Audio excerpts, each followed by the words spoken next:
At 9:12 a.m. on a cold March morning in 1941, a pickaxe struck chalk beneath an English high street, and the wall sighed. A rush of air, the smell of oil, and a hidden room. Inside waited a silent machine and a name the town had lost for 20 years.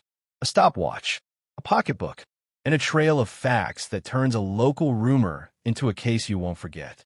What happened in that tunnel, and what they found beside the pilot, shifts everything we thought we knew about those missing years. Stay with me. Every minute matters. If you enjoy real mysteries told with evidence, please subscribe to the channel and tap the bell so you never miss an episode. Where are you watching from? Comment your city name below. They were counting the seconds between hammer blows when the wall sighed. Men fell quiet in the chalk air, lamp flames holding steady for a breath, as if the hill itself was listening back. The time is written in a small hard hand in the Borough Engineer's book. March 14th, 1941, 9:12. East Chamber. Crew 3. Breakthrough to void. The pencil digs deeper on the word void. This was the second week of heavy digging for the new shelter under the ridge at Reigate, the chalk that runs like a pale shoulder beneath the town. There had been 2 raids in 5 nights. Mothers had sat up in coats on kitchen floors. The council wanted a fast way to get families off the street and under the hill. Old sand workings ran like rabbit runs through that chalk from the breweries and the storage rooms of a century before. The plan was to cut a clean new passage and tie it to the older caverns near Tunnel Road. It was tidy on paper. In the hill, it was noise, dust, and the close taste of old stone. At 09:12, the pick bit and the hollow note came back up the handle. Harold Pretty, the engineer, made a mark in his book and looked at the foreman. Tom Rivers lifted his hand to still the boys, the same quick, quiet you use at the lip of a well. The 4th blow opened a mouth in the chalk, a neat oval like a man's shoulders, and cool air washed the sweat off the men's faces. The smell was wrong for chalk. There was oil under it, and something like old wood. Rivers leaned in with his lamp, and the men behind him pressed forward until he hissed at them to hold. Light slid into a space no one alive in that tunnel had seen, and it found metal where it should not be. A mast, round and thick, came down from a roof they could not yet see. 2 long blades of wood lay broken against the far wall. Fabric hung in rags like paper from the frame. In the middle, cupped by white walls, sat a seat on a narrow lattice. A body was in the harness. The skull looked up at them. The skin had not survived. The belt had. On the left wrist, a watch lay in a dish of chalk dust, glass crazed into a frost of white cracks. The hands were stopped over each other, just past 12. 12:14. That is how it is in the photograph. Index RB/41/614 in a brittle sleeve, a lamp held too close, white glare on bone, the mask behind, and the thin shadow of a man holding his breath behind the camera. By 11 o'clock, the sergeant from Surrey Constabulary had the mouth of the break roped, and the men were sent to another face. At 12:35 a.m., small RAF car ground to a stop on the chalk in the yard, and a flight lieutenant, with a clipped look and a note case under his arm, ducked down the steps with 2 men in plain coats. The county surveyor's office, being what it was, had a man with a camera you could borrow. 6 plates were made. They are numbered RB/41/612 through RB/41/617. They are not beautiful. They are truthful in the way a cold room is truthful. A lamp placed on a timber makes each photo look like a stage set with 2 actors, the machine and the man. If you lift a magnifying glass to RB/41/616, up the shaft of the rotor mast, you will see short scratches where the paint is cut through to the metal. 21 of them, each mark the width of a knife point. There is a moment, written in a neat private line in Pretty's book, when they all stood with the lamp held still and not one of them spoke. He writes the air felt heavy, as if there were still a person in it, as if time had not drained out of this pocket of chalk with the oil. He does not often write like that. His normal hand is dates and lengths and deliveries. Here he writes heavy air, and you can see his mind trying to fit what he is seeing into the place in the ledger, usually filled with numbers. In the skull's shadow, in the jacket that had become the shape of a chest and shoulders, there was a small book wrapped in oilskin. Tom Rivers cut the belt on the dead man with care, slid the book free, and passed it to the flight lieutenant. The officer turned back the first page with the care of a man turning a portrait. Inside, the front cover was written in block letters L. B. Saunders, 99, Albert Road, Farnborough. Below there were dates and notes in a precise hand that starts steady and turns urgent by degrees. The first date in that book is May 12, 1921. The last line in that steady hand stops on May 16th. In between, a hummingbird of times. Pressure notes. Wind. A boy counted out loud. Smell of hot. The ink grows darker. On a later page, there is a different sort of writing, shallow, like the nib had run dry, and he had pressed to make a mark anyway. If this is found, tell them I did not throw it away. On paper, for 20 years, he was a man who went out of sight. On May 13th, 1921, at about noon, a former Royal Flying Corps pilot named Latham Bernard Saunders left a grass strip outside Red Hill to test the machine that he had made with his own hands. He called it a helicopter and laughed when men told him that was a word for a fantasy. He had flown biplanes in France. He had made landings in fields where the grass stood taller than the cow that watched him. After the war, he had taken his wartime hands to the Royal Aircraft Establishment at Farnborough. His days were airframes and fittings, pencil behind ear, cold tea on a bench. At night, he went back to a shed behind his lodging, and he worked on a mast and a gearbox and a two-bladed rotor. He planed himself from spruce with fabric glued and shrunk tight. A friend from the joiner's yard, Arthur Hart, lent him clamps and made jokes to keep the fear out of the work. The name Saunders Hart no. One appears once in a rough pencil on a scrap of envelope, a joke that turned into a tag they both used, proud and weary, as the project took their evenings. Early helicopters in those days were not yet machines so much as arguments in wood and metal. There were papers out of France and sketches smuggled into journals that came through the Farnborough Library late. There was talk about paddles over the top that beat the air. There were all sorts of arrangements of rotors and frames. Saunders had no budget and no backers. He had made a mast from light steel, a head with a hand-cut bearing, and a clutch he claimed to have copied from the milling floor.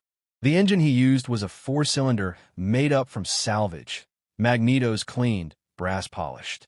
It was just strong enough to threaten flight and just weak enough to lie to a man who wanted it that he was 28. His pay book at RAE for April 1921 shows a wage of £3, 17 shillings and 10 pence for the week, with a deduction for arrears of 2 shillings. At the bottom is a faint thumbprint in ink. He lived in a room at 4 St. John's Terrace, Red Hill. He walked to work, long legs, head down. He wrote to a woman named Mary on Bell Street who mended wool socks and starch collars.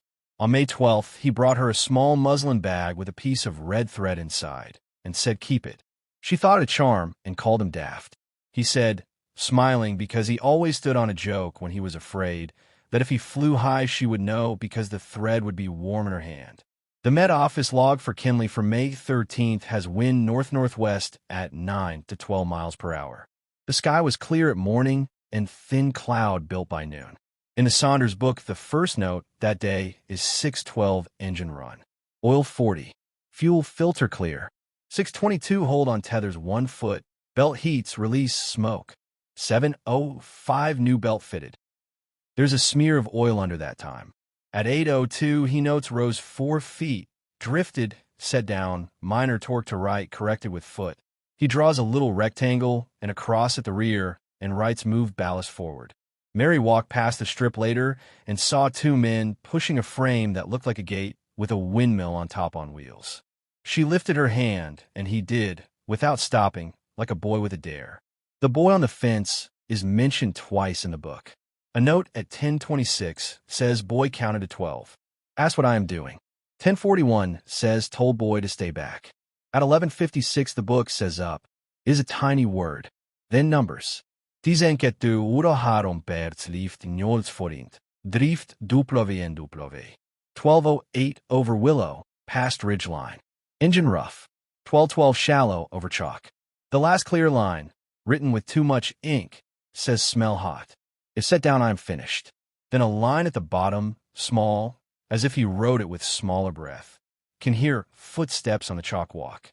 The ridge above Reigate is not a smooth back. It is a piece of bread tunneled by boys and men for 200 years. Miners cut rooms out of sand and chalk. Breweries took the cool and made it theirs. When an Ash's brewery shut a store in 1895, they walled a side gallery with brick and left a doorway with a wooden door, and then bricked that too when boys pushed their luck. The Ordnance Survey map of 1896 shows Old Sand Pit 3 times along that line. In 1921, the public forgets what the ground knows. A man could walk on that ridge on a bright day and stand on his own voice without knowing it. There are witness notes. The Reigate Advertiser for May 21st printed a letter dated the 19th from a woman on Lesbourne Road who wrote of hearing an engine that was not like the planes from Croydon and seeing something climb oddly, as if hanging under its own sound. She writes a small sharp bang, then silence. A farm worker at Flanchford, Tommy by name, wrote in his pocket that he saw dust go up at the top of the old chalkwork, and then nothing.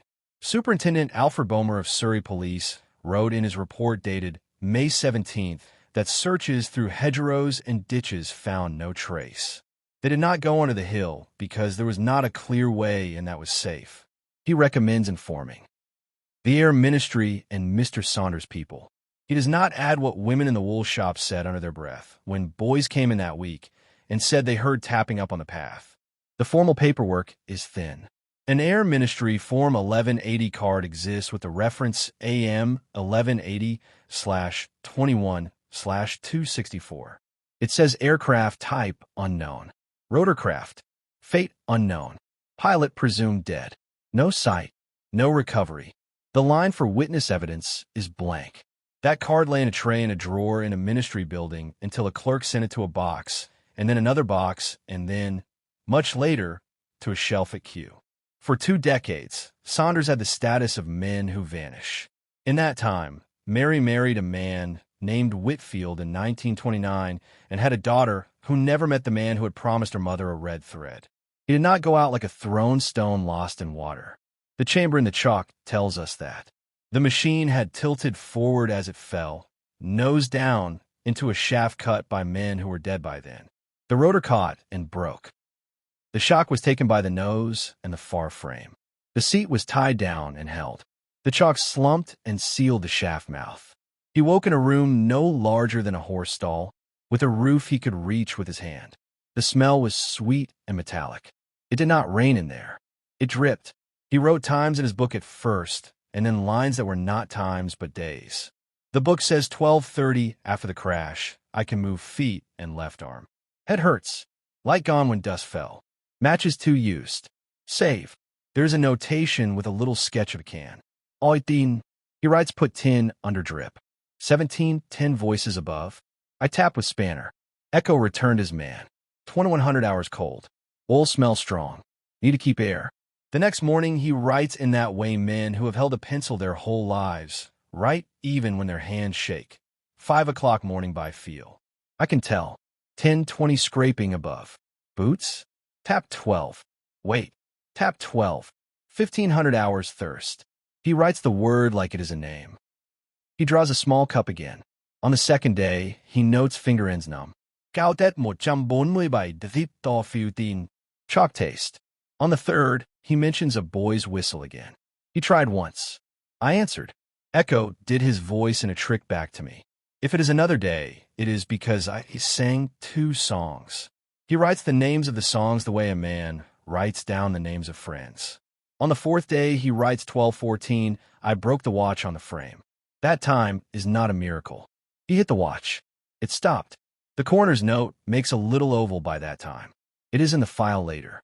The watch still points there, same as the plate RB/41/614 shows. On the 5th day, his lines bend downhill. Noise over like carts. Is that the road? If you hear me, I am below and to his side. If you open the easy door, you will not find me. It is a narrow left. I am there. He draws a small plan. A square. A line to the left. He could not know the men above had bricked that left-hand doorway in 1895. On the 6th day, he writes, not hungry now. On the 7th, there is a line under the time, as if he pressed the nib to make the day stay. Tap for noon 12. No answer. We'll hold the magneto and spin for sparks to see. Sparks are pretty. Do not fear. Engine stays off for air. He knew to the end that the engine would use what he needed. He could have been a man who built a machine that killed him because he could not leave it alone. He did leave it. He only asked the magneto for light and took the tiny blue that a hand can make.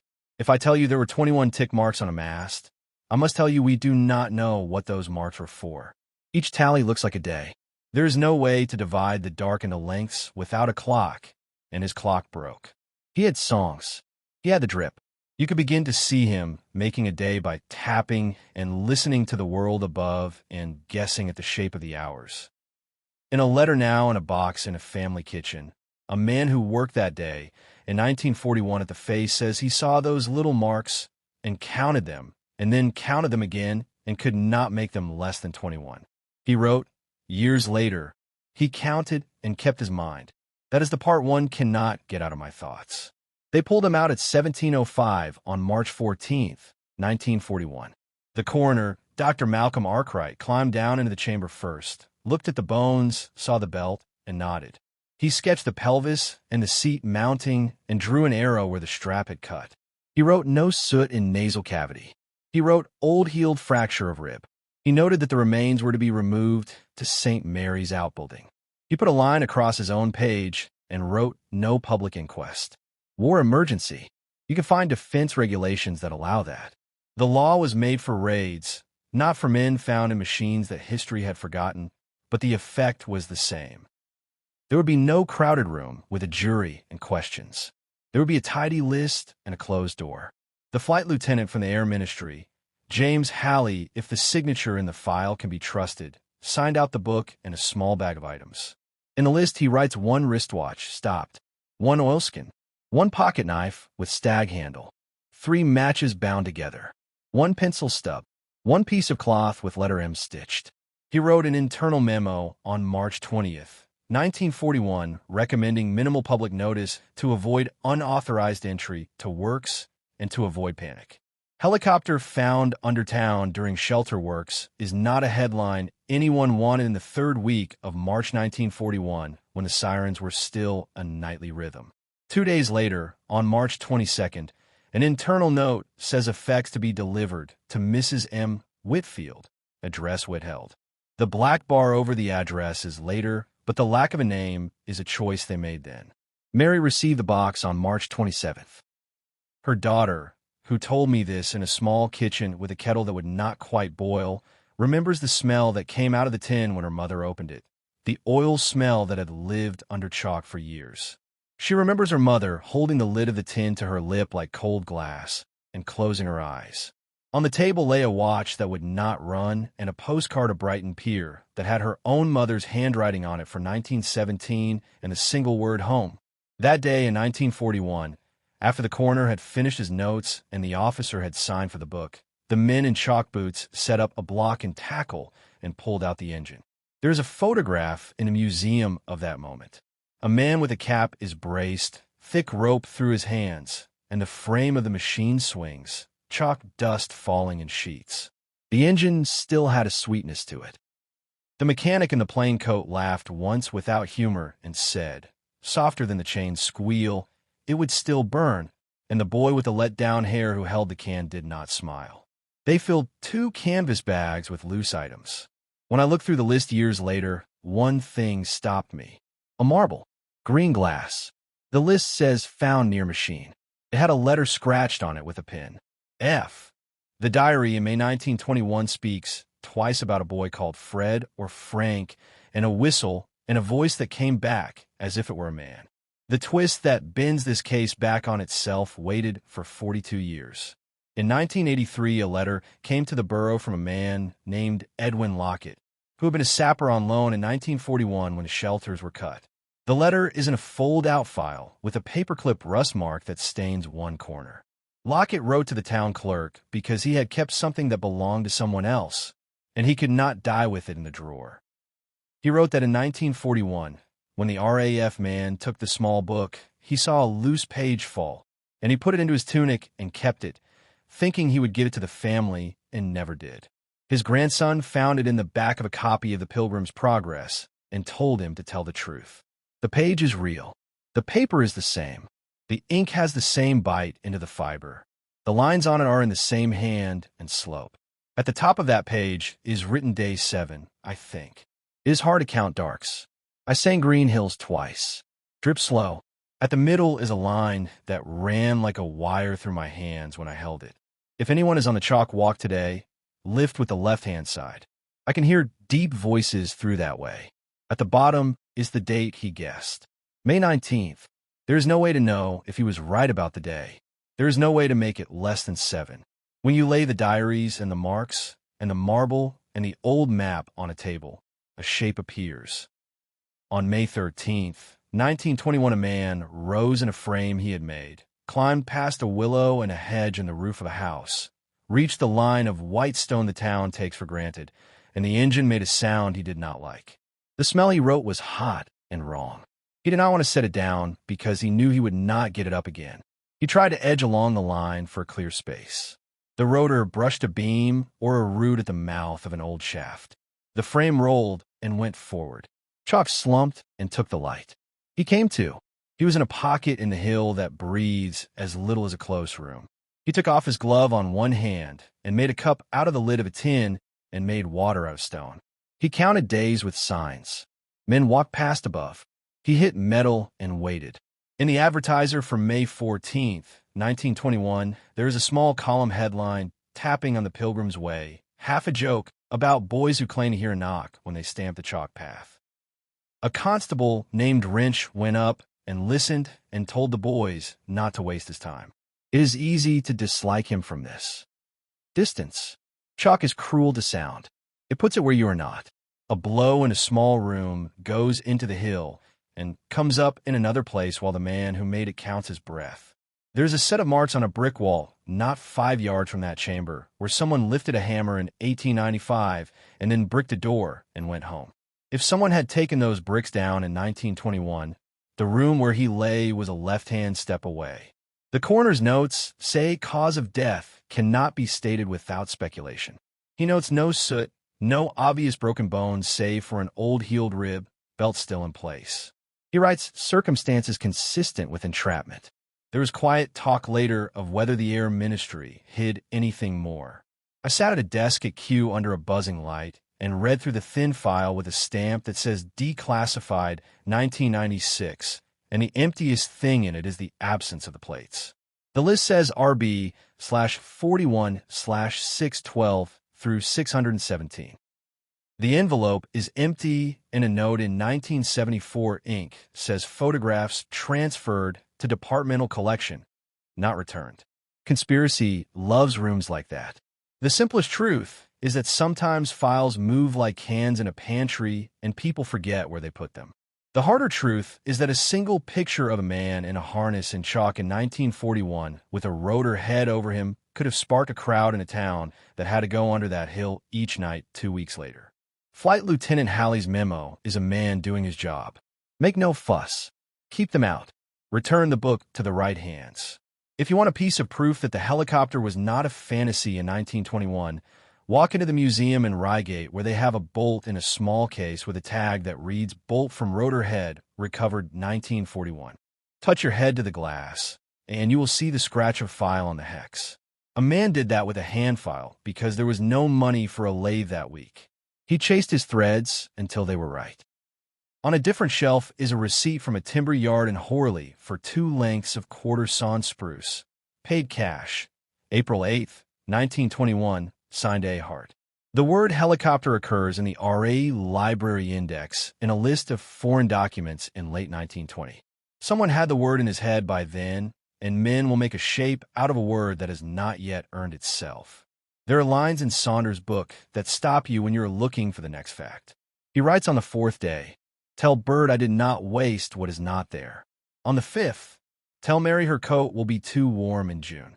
On the last, tell them I heard them, and in the smallest letters, do not say I was a fool. I was proud. Pride keeps men in the sky longer than is safe. It also keeps them from lying to themselves when they are under the ground.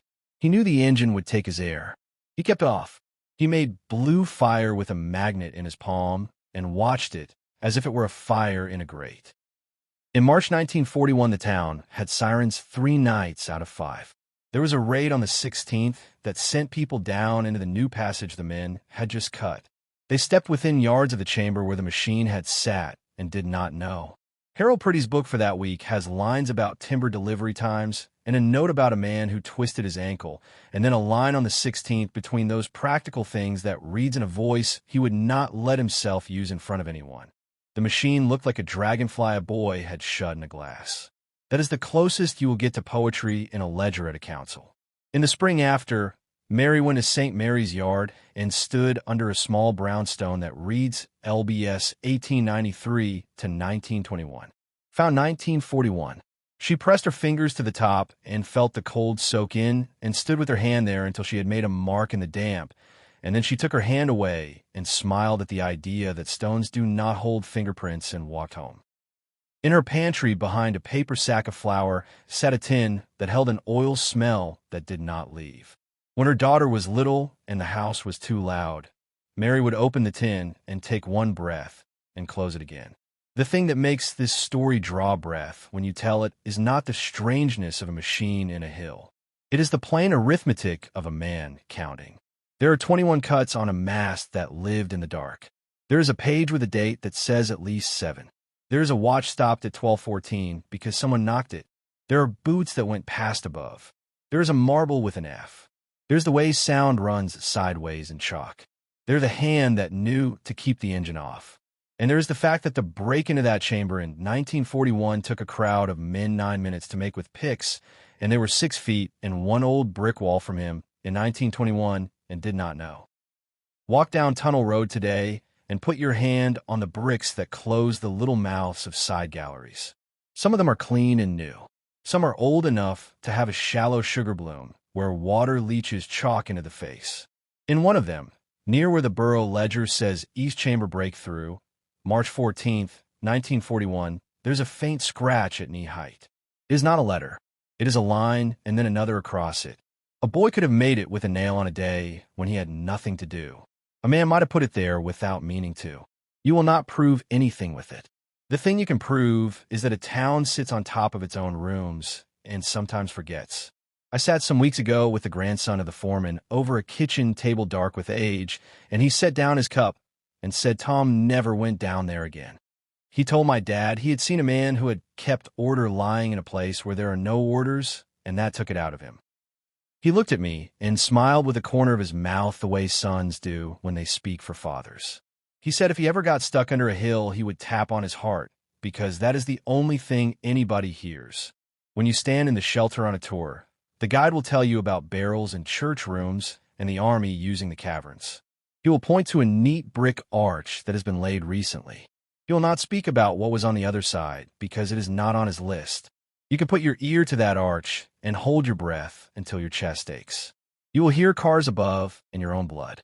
If you have read the things in the files and set your hand on the page lock it kept and counted the marks in the picture with the lamp flare, you will hear something else. It is not a ghost. It is a man tapping in chalk so that a day will be a day and not a cold river that runs him into the dark.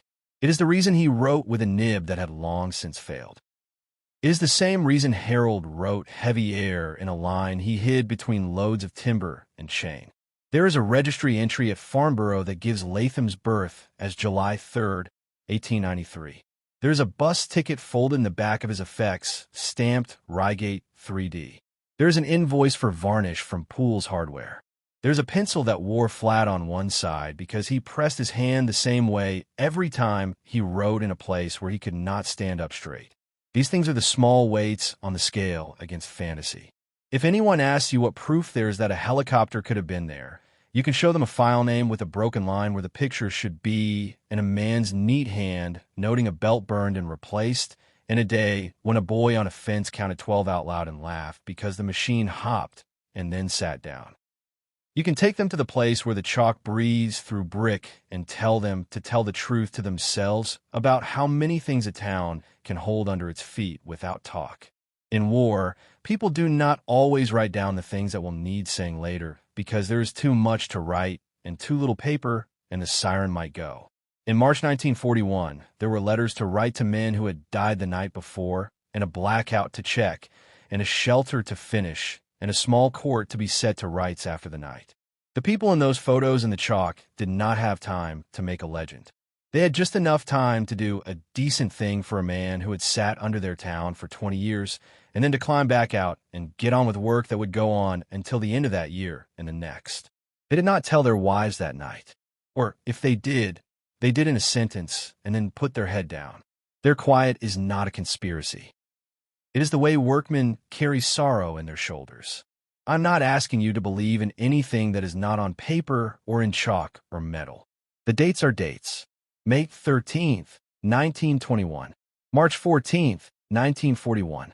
12:14 on a wet face under glass. The evidence is dull until it is not. A book in oilskin. A scrap of cloth with an M stitched by a woman trying to make a thing permanent.